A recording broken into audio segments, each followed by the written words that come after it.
آپ میں سے کئی ایسے ہوں گے جن کی اپنی اولاد ہوگی، ان کے والدین بھی زندہ ہوں گے، وہ مطلب کہ پریشان ہوتے ہیں نا، کبھی گھر کی پریشانی، کبھی کاروبار کی پریشانی، اور کوئی ایشوز آ جاتے ہیں، فیملی ایشوز آ جاتے ہیں، بچوں کے ایشوز آ جاتے ہیں، ماں باپ کے سامنے وہ اظہار ہی نہیں کرتا، وہ اپنے ماں باپ کے سامنے اپنا موڈ آف لے کر آئے گا، والدین کہے گے بیٹا کیا ہوا؟ نہیں آپ کو نہیں سمجھ آئے گی۔ ارے سمجھ نہیں آئے گی، تمہیں بڑا کیا، تمہاری اولاد ہوگا، تمہارے ماں باپ کی سمجھ نہیں آئے گی؟ نہیں، آپ کو سمجھ نہیں آئے گی، پلیز لیو می الون، جاؤ نا بھیا، میں بہت پریشان ہوں، بہت پریشان ہوں، ہاں، کاروبار کی پریشانیاں، گھر کی پریشانیاں، قرضے کی پریشانیاں، بیماری کی پریشانیاں، کوئی پرابلم آ گئی یہاں، کوئی ڈیزیز آ گئی یہاں، کیا پرابلم ہے آپ کو؟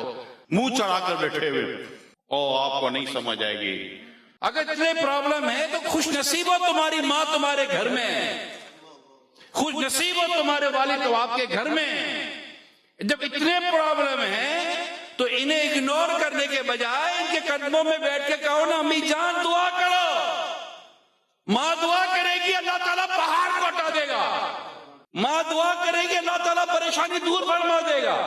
ان میں سے ایک باپ ہے کہ جب اپنی اولاد کے لیے، بیٹے کے لیے دعا کرتا ہے، اللہ تعالیٰ باپ کی دعا بیٹے کے حق میں قبول فرماتا ہے۔ ماں کے قدموں میں سر رکھو نا، باپ کا ہاتھ پکڑ کر رونا، ابو دعا کر دو، پیسہ نہیں دے سکتے نہ دیں، یہ سورس نہیں لگا سکتے نہ لگائیں، ارے ان کی بات وہاں چلے گی جہاں کا تصور بھی نہیں کر سکتے آپ۔ یہ اپنے میرے رب کی بارگاہ میں کہیں گے مولا میرا بیٹا تکلیف میں، اس کے لیے آسانیاں پیدا کر دے۔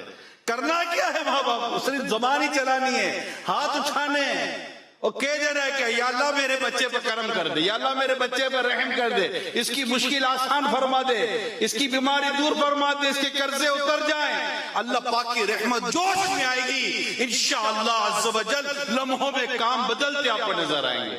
مجھے غم کس چیز کا، مجھے پریشانی کس چیز کی؟ میرے گھر میں تو دعا کیا دروازہ میرے گھر کے اندر موجود ہے۔ جب ماں باپ چلے جاتے تو کہتے ہیں یار دعا کا دروازہ بند ہو گیا، کبھی سنا ہے؟ ارے جب یہ دروازہ کھلا تھا تو کتنی بار دستک دی دروازے پر، آج کہہ رہے دعا کا دروازہ بند ہو گیا۔ بے روزگاری ہوتی ہے، پریشانی ہوتی ہے، اور ایگزامینیشن ایشوز ہوتے ہیں، بہت سارے ایشوز ہوتے ہیں۔ یا جس کے پاس پیسہ ہے ہمیں لگتا ہے یہ پیسہ دے گا تو پریشانی دور ہو جائے گی، لیکن میرے گھر میں تو ماں ہے یار، میرے گھر میں تو والد ہے یار۔ اگر اللہ کی رحمت سے آپ کے ماں باپ زندہ ہیں، آپ پریشان نہ ہوا کریں، سیدھے ماں باپ کے پاس جائیں کہ امی دعا کر دو، ابو دعا کر دو۔